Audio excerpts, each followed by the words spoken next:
hal yang paling penting adalah dengan berkat-berkat yang ada adalah kita persembahkan sebagai persembahan yang kudus untuk menjadi berkat bagi sesama demi kemuliaan nama Tuhan. Bapak, Ibu, Saudara yang terkasih di dalam Tuhan Yesus Kristus, Salam, salam bahagia.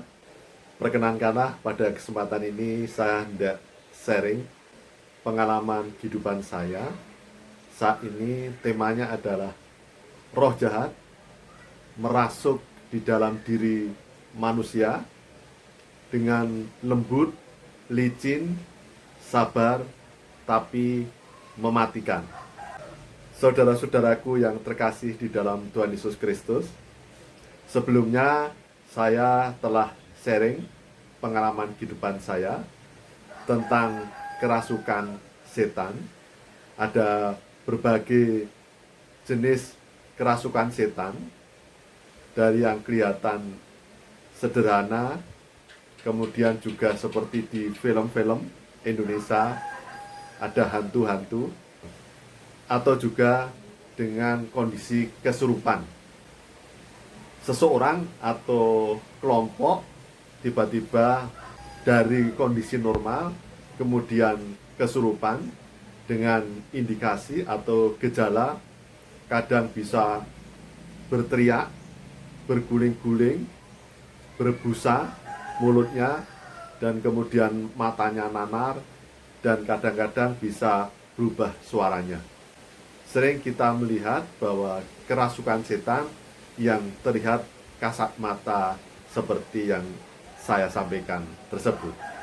Tetapi roh jahat juga bisa merasuk di dalam diri manusia, kemudian hendak menghancurkan manusia, hendak membunuh dan membinasakan manusia dengan cara berusaha menggagalkan kehidupan manusia, sehingga manusia hidupnya menjadi gagal, rapuh, terpuruk, putus asa, dan kemudian meninggalkan Tuhan.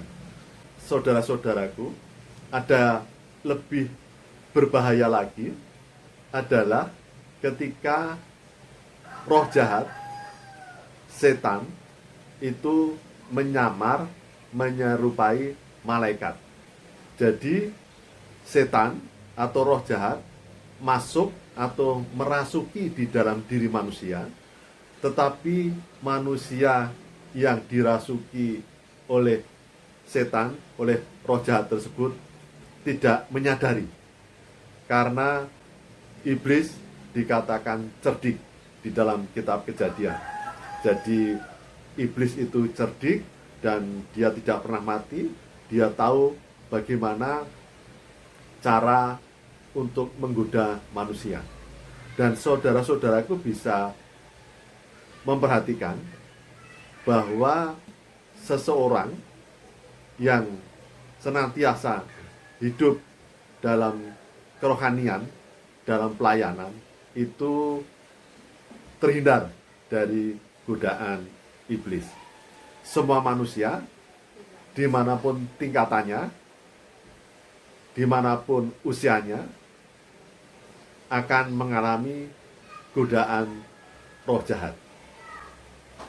Dan kemudian saudaraku bisa memperhatikan di dalam kitab suci dari Kejadian dan seterusnya, bagaimana Adam dan Hawa masih bersama Tuhan di Taman Eden. Jadi sedemikian dekatnya dengan Tuhan, karena Adam dan Hawa belum berdosa, maka bisa bersama-sama dengan Tuhan yang kudus dan suci, karena Adam dan Hawa juga masih kudus dan suci. Tetapi manusia diciptakan Tuhan segambar, serupa dengan Tuhan, memiliki kehendak bebas. Dan dari sinilah maka kemudian iblis melakukan godaan dengan memanipulasi firman Tuhan, memutarbalikkan firman Tuhan, sehingga dengan rayuan-rayuannya yang begitu lembut, sabar, dan cerdik, maka kemudian Hawa dan Adam tergelincir jatuh dalam dosa. Dan saudara-saudaraku, apa akibat dosa yang telah diperbuat oleh Hawa dan Adam? Adalah kematian, penderitaan, kegersangan kehidupan. Adam dan Hawa di Taman Eden yang bahagia bersama Tuhan, tidak pernah ada penderitaan, tidak ada sakit penyakit, adanya damai sejahtera, bahagia, memuji Tuhan di Taman Eden, tiba-tiba berubah total karena dosa yang telah diperbuat oleh Hawa dan Adam karena bujukan iblis. Nah, karena dosa tersebut, maka kemudian iblis pun mendapat kutuk dan manusia mendapatkan kutuk. Nah, semua kemudian ada di dunia, dan disitulah maka kemudian keturunan manusia dan iblis terus akan berseteru. Kemudian selanjutnya, bagaimana Saul di saat diangkat, diurapi jadi raja, Saul kepenuhan roh Tuhan. Tapi kemudian Saul ketika mendapatkan kedudukan menjadi raja dan kemudian terlena, meninggalkan Tuhan, dan akhirnya Saul kerasukan roh jahat dan menjadi jatuh terpuruk. Saudara-saudaraku, demikian pula Daud. Begitu luar biasanya Daud, begitu sangat sayang, mengasihi Tuhan, taat dan setia kepada Tuhan. Tapi karena meleng sedikit, menganggap hal yang sepele, dan iblis masuk dengan lembut, dengan tenang, dengan sabar, akhirnya Daud juga jatuh terpuruk. Dan begitu banyak contoh-contoh di kitab suci bahwa iblis merasuki manusia ketika manusia sengaja atau tidak sengaja membuka celah, kemudian jatuh dalam dosa. Disitulah celah-celah dapat digunakan menjadi kesempatan iblis untuk terus merayu, membujuk manusia. Jadi saudara-saudaraku, hal yang paling mematikan, hal yang paling membahayakan justru ketika seperti Adam, seperti Saul, seperti Daud, manusia atau orang Kristen yang justru selalu hidup dalam kerohanian, hidup dalam pelayanan, sudah dekat dengan Tuhan. Disitulah iblis akan selalu mencoba untuk merayu, membujuk dengan lembut, dengan sabar, sehingga manusia yang dirayu, dibujuknya tidak sadar dan tetap merasa benar, tetap merasa yakin karena masih hidup di dalam kehidupan kerohanian, masih rajin beribadah di gereja, rajin pelayanan, kemudian seperti hidup normal. Tapi sebenarnya iblis sedikit demi sedikit sudah menggeser jalan yang selama ini dalam jalan Tuhan, bersama Tuhan, taat dan setia kepada Tuhan. Maka iblis menggeser pelan-pelan seperti saat merayu Hawa dan Adam, pelan-pelan, dan kemudian akhirnya jatuh. Hawa dan Adam harus mengalami penderitaan, kematian di dunia nan gersang. Jadi saudara-saudaraku, marilah bahwa setiap saat, setiap hari kita harus selalu waspada, karena iblis bagaikan singa lapar yang mengaum. Kita hidup bagaikan domba di tengah serigala. Kita tidak bisa mengandalkan diri sendiri. Dan jangan sampai kita terbujuk rayuan iblis, memutarbalikkan, memanipulasi firman Tuhan. Jadi kita mengatur firman Tuhan, kita mengatur Tuhan, kita kemudian meleng, justru mengikuti iblis tanpa disadari dengan rasionalitas kita, dengan logika-logika kita, kemudian kita bisa dibujuk rayu dan mengikuti apa yang dikehendaki oleh iblis. Jadi kita merasa sangat sudah yakin bahwa apa yang kita sikapi, yang kita jalani dalam hidup ini sudah seperti firman Tuhan. Padahal firman Tuhan ini sudah dibelokkan oleh iblis. Jadi saudara-saudaraku, marilah kita benar-benar hidup taat dan setia kepada Tuhan, berusaha hidup kudus di hadapan Tuhan. Kita sungguh-sungguh hanya mengandalkan Tuhan. Dengan cara kita harus merendahkan diri, merendahkan hati, dan kita melekat erat dengan Tuhan Yesus Kristus. Karena di saat kita taat dan setia kepada Tuhan, kita menggunakan segala kelengkapan senjata rohani, maka kita dapat melawan iblis dengan mengandalkan kuasa bilur darah salib Tuhan Yesus Kristus.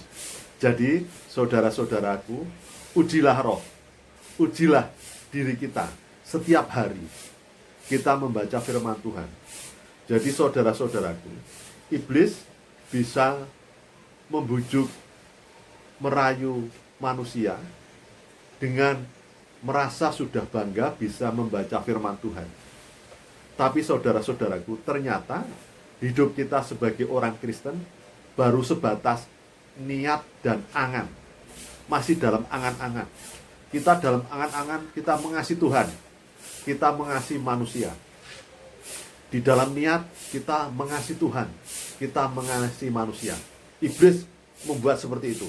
Jadi kita merasa sudah yakin, kita sudah merasa bangga, kita merasa lebih baik dari orang lain, kita sudah merasa yakin bahwa kita masuk surga. Padahal kita baru sebatas angan-angan dan niat, dan kemudian di dalam diri kita masuk sedikit demi sedikit akar-akar kepahitan, karakter duniawi. Iblis memasukkan karakter duniawi, karakter kedagingan, kedengkian, kerakusan, kebencian, cinta uang, kedudukan. Saudara-saudaraku, kedudukan memang penting, uang memang penting.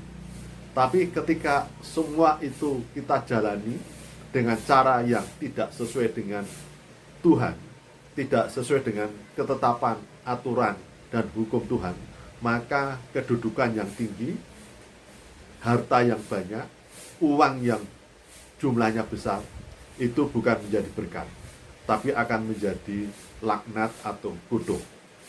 Jadi, saudara-saudaraku, teruslah, marilah saudaraku dan saya selalu mengarah hanya kepada Tuhan Yesus Kristus. Jangan sedikit meleng atau menggeser, karena sedikit kita membelok mata hati kita, disitulah celah iblis dapat masuk di dalam diri kita. Jadi marilah setiap hari, setiap saat kita menggenggam kasih Tuhan, kita melekat erat, kita bagikan ranting yang melekat dalam pohon kehidupan, yaitu Tuhan Yesus Kristus. Setiap hari, setiap saat kita harus bersandar kepada Bapa, kepada Putra, dan tuntunan Roh Kudus. Jadi saudara-saudaraku, itulah saudara-saudaraku, bahwa hal yang paling mematikan,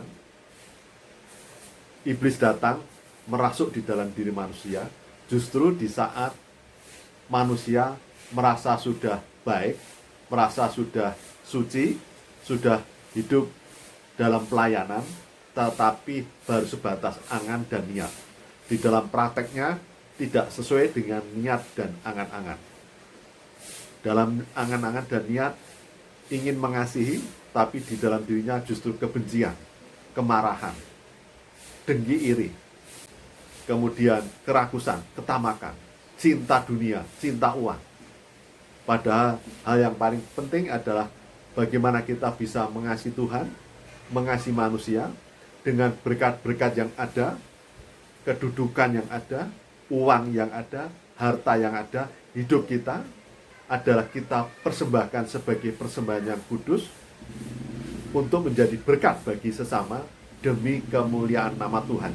Jadi bukan untuk kepentingan diri sendiri, bukan untuk kemuliaan diri sendiri, bukan untuk keuntungan diri sendiri, tetapi untuk mengasihi Tuhan, mengasihi sesama, seperti kita mengasihi diri sendiri. Demikian saudara-saudaraku, Tuhan memberkati. Terima kasih. Selamat berjuang dalam Tuhan.